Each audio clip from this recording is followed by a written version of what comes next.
Good morning everyone and welcome, good afternoon everyone and welcome to this General Licensing Subcommittee. First item on the agenda is nomination of Chair. So could I ask for nominations for Chair please? Can I nominate Councillor Richard Hudson?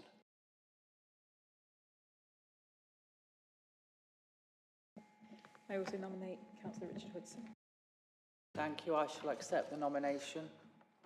Shall we have some introductions around the room first? I am Councillor Richard Hudson, one of the Vice Chairs of Licensing. Good. I was about to say good morning as well. Christ. Good afternoon. My name is Councillor Jamie Mulhart and I'm also a Vice Chair of the Licensing Committee. My name is Councillor Cora. I'm Councillor for Normanton, also on the Licensing Committee. I'm Jackie Waring. I'm Democratic Services Officer. I'm Anne Walker. I'm representing the licensing team. Afternoon, I'm Andy Grimsey. I'm the solicitor for the applicant. Good afternoon, Joe Robinson, Director of Operations for Cuff & Taylor. Hi, Daniel Cuff, co-founder of Cuff & Taylor. Hello, Tamari Webb, Event Manager for Derby Summer Sessions. Sorry, afternoon. Chris Hurst, Director of Three Spires Acoustics. We're the acoustics company working for Cuff & Taylor on a number of events, including Derby. Faz Sadiq from the Derby City Council Legal Department. Right, thank you all for that. I don't believe we have any apologies at all. And there are no... Apologies, Chair. Pardon? No apologies. No apologies, Chair. Bless you, thank you. And there is no light items. Do we have any declarations of interest in the room? Nope. That gets us straight over on to item 5, which is an application for a variation to the premises licence for Derby Summer Sessions, Markeaton Park, Derby.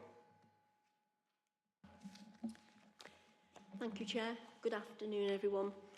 An application for a premises licence from Live Nation Music UK Limited for Derby Summer Sessions at Markeaton Park, Derby, DE224AA was received on the 24th of October 2024. The details of the application are contained within Appendix 1. The proposed application is for plays, films, live and recorded music, performance of dance and anything similar, indoors and outdoors, Monday to Sunday, 10 a.m. till 2300 hours.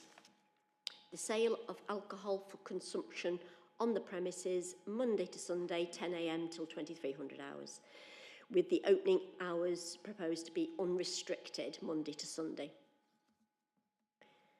The licence applied for is for the Derby Summer Sessions multi-day music festival, which is to be held annually within Markeaton Park.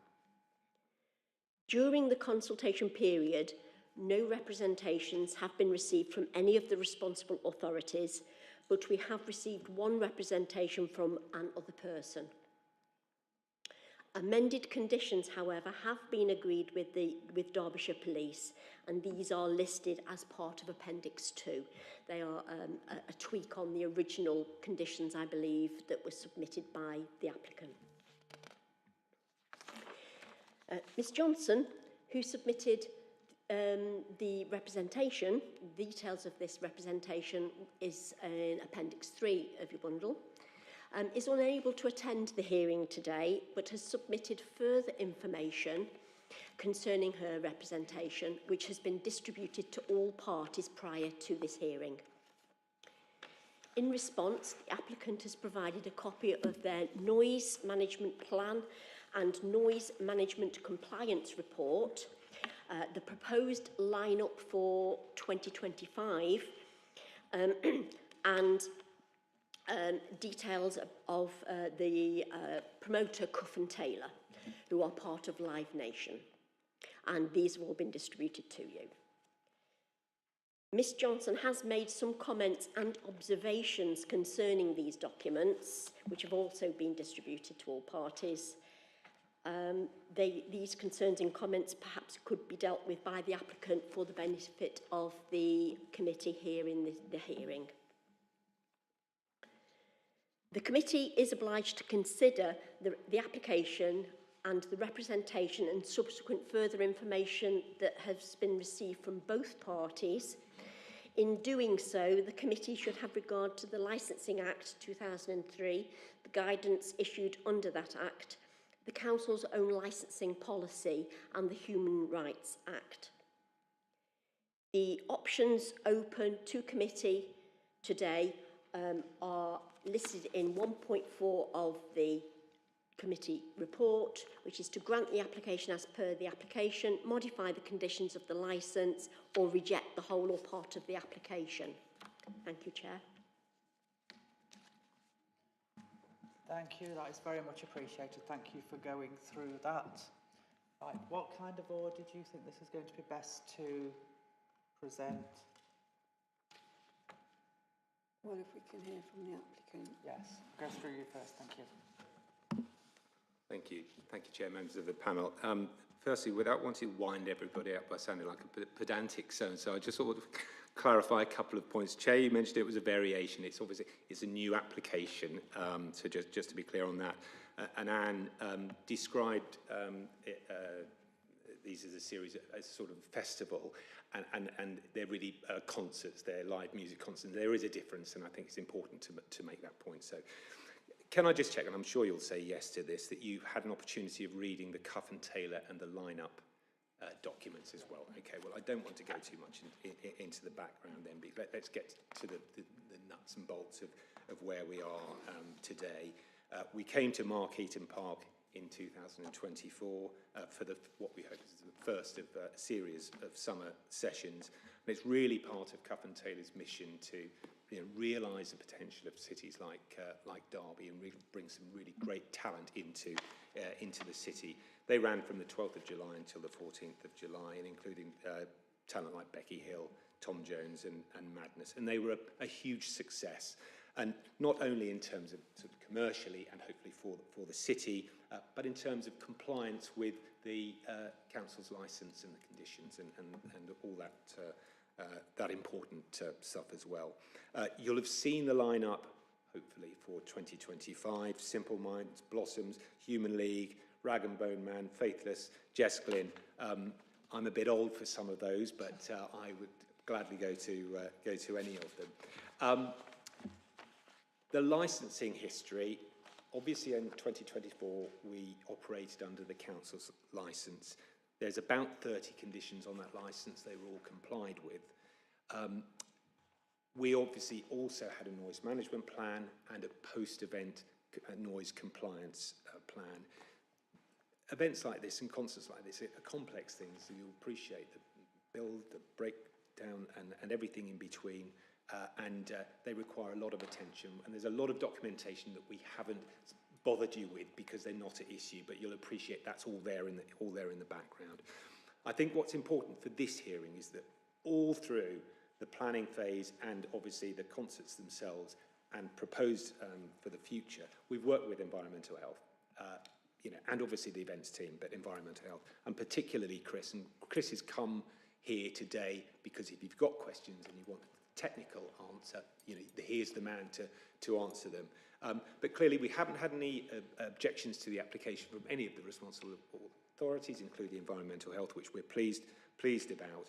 But suffice to say, what we want to arrange is safe concerts that minimise the impact on local residents, but allow the people of Derby to really enjoy this top talent. That's what it comes down to. And ultimately, I guess what I'm saying is it's always an element of compromise. There's got to be a bit of balance there. We are not saying it's not going to have an impact on anybody. It's impossible to do. So let's turn to 2025. We'd like our own premises licence, so we have greater flexibility. We have a degree of control, and that again is perfectly supported by Derby City Council generally, and of course the responsible authorities.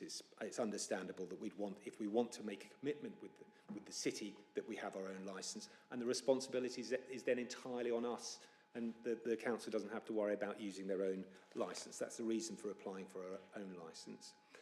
As I've said, there've been no objections, and we've had the one residential objection. We were so close, but the way licensing goes, if there's one residential objection, it comes to a hearing.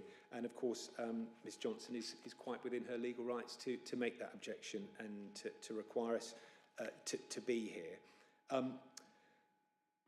it's quite possible, and I'll turn to this in a second, it's quite possible that if her complaint at the time had been handled correctly, she may not have made a complaint, because that's sometimes how I'm not putting words in her mouth, but we will talk to you about what actually happened on that day and our solution to it. But it's a pity that it wasn't handled properly. So let me turn to that objection. If I may, I'm going to deal with the issue of the way the complaint was handled firstly, and then we'll talk about the substance of it, which is, as you're saying, the music's too loud. It was an unanswered call. She appears then to have said, well, I'm going to go up and speak to somebody, and she was dealt with politely but ineffectually, I think is probably the best way to deal with it, and it fell down. Joe, I don't know whether you want to clarify what we think happened there and perhaps the solution. Yeah, sure. So, as with all of our venues, we operate an event control. Oh, sorry. Slap my wrist. Sorry. Yes, as I was going on to say, we operate an event control room at all the venues, of which there's about 19 across the country. So it's a normal operational function that we have at a series of concerts. So within the event control room, there's various representatives from the event management team, the security team, the medical team, the noise management team, etc. So just to explain that kind of function, within that function is the resident phone line, and that was manned by the event logger for this particular year. Now, it's a very busy room dealing with lots of dynamic situations, and in this particular instance, sadly, that call wasn't answered and wasn't resolved appropriately like other calls that we may have received. So we've recognised that, and do you want me to move on to the resolution for that? So we're happy to commit to have an independent resource to man that phone line throughout, to make sure that no calls are missed. But importantly, the event controller and the event logger can continue to focus their attentions in dynamic situations, whether that is security or getting the artist on stage or ingress or egress or the various other functions within a live setting. So that's the obvious solution to this particular challenge, because we already have the resource to respond to any particular issue, whether that's noise, and Chris and his team could respond to that, or whether it's security related or various other matters. So simply put, it would be manned independently by somebody else. Yeah. Thank you, Joe. And just to confirm, we have gone back on our event logs of calls, and other calls have been answered. We're not saying Ms Johnson's wasn't. Obviously, we know that it wasn't, but other ones have. So she was unlucky, and we need to fix it. If you're minded to grant the application as drafted, Chair, we have a wording of a condition. If you were minded to, if you felt that was necessary, I will. If you were, I would have. I haven't had a chance to speak to Anne about it, but if you wanted a wording, we're happy to offer that up. What is the wording of that? Do you have it written down? Yeah, I do. I'll tell you what I'll do. I'll read it out and then I'll rip it out and give it to Anne. A telephone hotline staffed at all times by a dedicated resident liaison officer will operate during licensable activities. And it's just my best stab at something that might deal with it. Excuse me. Not very technically minded, but Chair, who would you like me to hand that to Anne, or? Yeah. Okay, thank you. So I'm now going to turn to the main point of the substance of Ms Johnson's concerns, which is the loudness. As I've said, we do have Chris here to answer if there are any technical questions, but obviously Environmental Health have not objected to the application, so I'm not going to expect you to, or indeed me, to understand the technical side of things. What happens is there's a process, a dynamic process, before the event and during the event, whereby music levels, which have been previously agreed, are monitored, and if there are issues, you'll have seen in the report there are noise monitoring locations. There's 5 of those. One of those is on the corner of, I believe it's pronounced Niveton Close? Niveton Close, which is not, shall we say, not far from where the objector lives. it is perfectly possible for us to carry out monitoring even closer. And just so that you are aware, we did reach out to Miss Johnson through the solicitors, and my colleague had a good chat with her, and she maintained her objection, but she knows that we have reached out, and we didn't think it was appropriate to try that again until perhaps afterward. But we have done that, and that's what we do. We don't want people to be worried about noise and feel that they're ignored. So that, I'm sure, will happen post this hearing, if you're minded to grant. But the main point is that the noise levels are in line with the guidelines and what has been agreed with Environmental Health, so I'm not going to drone on about that anymore. I do believe Kniveton Close was monitored 15 times in 2024, so there has been monitoring there, but we can make that more specific. And as I said, we could have spot checks if necessary. You're nodding, so I'm not going to go on too long about that. I think what we can say is we're open to questions if you've got any more about that particular aspect. As I said, I do feel perhaps Ms Johnson felt she wasn't dealt with properly at the time. That's perfectly understandable and right, and I think we're going to fix that. Then lastly, she mentions about litter. And I don't know, Joe, do you want to just address the committee on litter side? Sure, yeah, I think she made some observations of some cable ties, I think was the reference.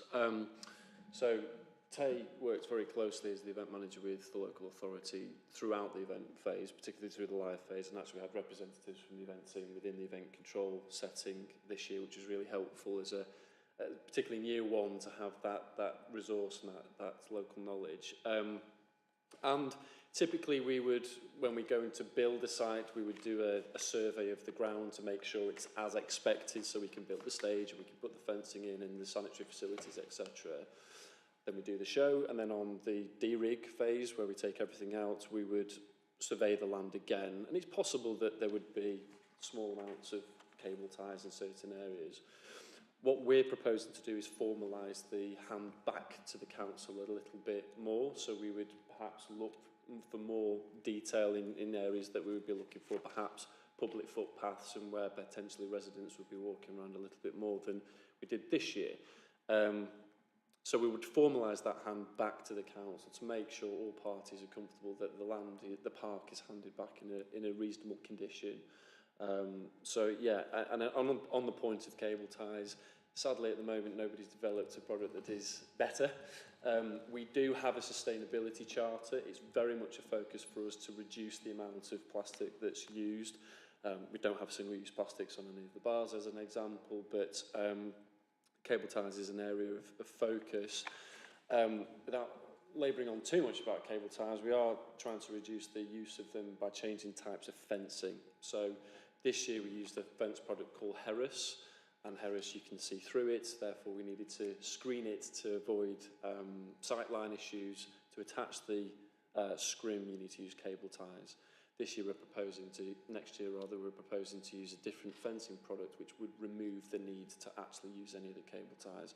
That's an enormous amount of volume that in tricky areas that we're proposing to, the solution is to change the fencing product. So a bit of an explanation as to why we needed them and what we're proposing to do to resolve it. And my understanding, again, Chris could confirm this if necessary, is that the type of fencing we will be proposing, because it's solid, it will have a mitigating effect on the noise escape as well, whereas the Harris fencing won't. We're not saying it would be great, but it will make a difference.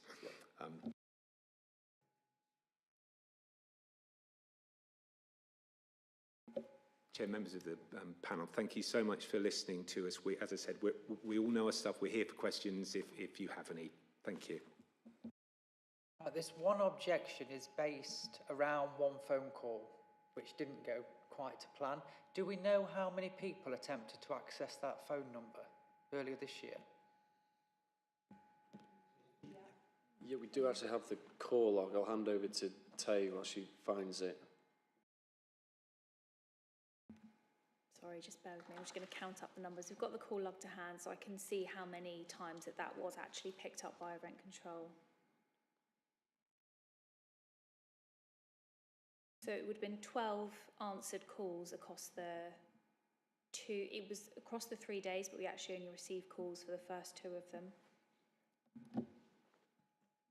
And were the majority of those calls all, what were they? Were they noise complaints, or do we know what the calls were for? We don't have to hand the exact details of each of them. Some of them may well have been around noise, or it could have been, you know, any manner of questions. It's a general residence line that we give out to the local residents. It's distributed on a flyer that goes to within a mile of the event itself. So if there are any questions that arise during the event, that's manned and they can call in. But we don't, in this particular document, have the specifics, but we can see that is when there's been a number of call logs, and we can see that's when they were picked up, answered, they've actually spoken to somebody on that. Yes, not a problem. Whilst it's not obvious in the call log, the nature of the call, we do have an event log which does capture more specific details on whether we needed to deploy Chris and his team, which is reflected in the post-event report, which I think there's 1 or 2 in there. So what's important to say is it's not just a phone line where we listen to people, it's a phone line where we respond when a response is required. So it could be all manner of reasons. Obviously, it was the first year. It could be what time is the show starting, where can I turn up. There's a various degree of questions that we get generally into resident phone lines, not just in Derby, but the various other places that we do shows. So it's important to stress that point. It's not just an exercise where we just have a phone line. It's an action line as well. Right, we've got this one objection, sounds a bit insignificant, but what is the kind of number you would get on other sites of these summer sessions? Is this all broadly in line with what happens elsewhere? Yeah, so again, it's important. Derby Summer Sessions fits within a national series of concerts, broadly termed Summer Sessions in Plymouth and Bedford and various other locations. And I guess that the resident engagement varies depending on where the setting. It varies quite widely. One is a low number. We don't typically have an enormous amount of complaints. We operate 19 different venues and circa 150 shows. So actually the amount of complaints that we have, we've maintained licenses for a number of years in various other size is relatively low. So I guess to answer the question, it is low, but to compare it to other sites is quite challenging because there's different settings. And you've got different demographics who are going to react in different ways at the same time, mixed into all of that, right? Thank you.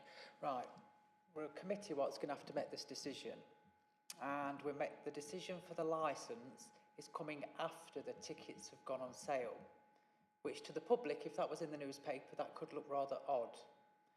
Would it be fair, because you're obviously going to want to run this every year, it's gone from 3 to 8, and I've seen the number 10 banded around somewhere, so I wouldn't be surprised if we ended up with 10 next year. Would it be fair to ask the application to be decided before the tickets went on sale? So as explained earlier, we operated this year's concerts under the council's licence, which the event team were more than comfortable with. We complied with all the conditions there, and we could operate these shows under that licence again if needs be. It isn't actually uncommon in other settings to go on sale subject to licence in other areas, but as this is currently licensed, there wasn't a need to do that. Throughout, the council were aware that we would be putting in our application to explain, the rationale behind the control and actually taking on the responsibility. So yeah, that's kind of the answer to that one, really. If that makes sense to you, any further clarity on it. Jamie, have you? No, nothing else from me, I don't think. Yeah, my question's been answered, thanks. Thank you. Right, I'm happy to sort of bring this to a close unless anybody else wants to speak. Perhaps I could just say one thing. Yeah. I'm charged by the hour, so I've got to keep talking. No, sorry. I feel like you've not spoken enough.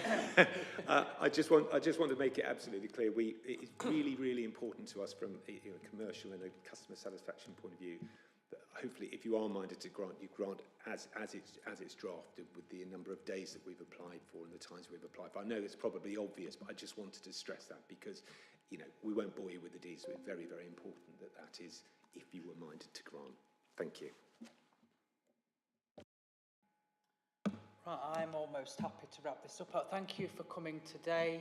Thank you, Jackie, for sat there with your pen going away. Thank you for the advice you gave earlier. Now, thank you for bringing this to the city. The reason I'm not going to draw this on, it's got to be right, because this is going to happen again next year. We don't want any negative headlines. We don't want anything what could cause stumbling blocks, because in Derby we've not really had this kind of thing before, and I do hope it is a success. Right, and this is the last council meeting I've got before Christmas. I'd like to wish you all a Merry Christmas. Thank you.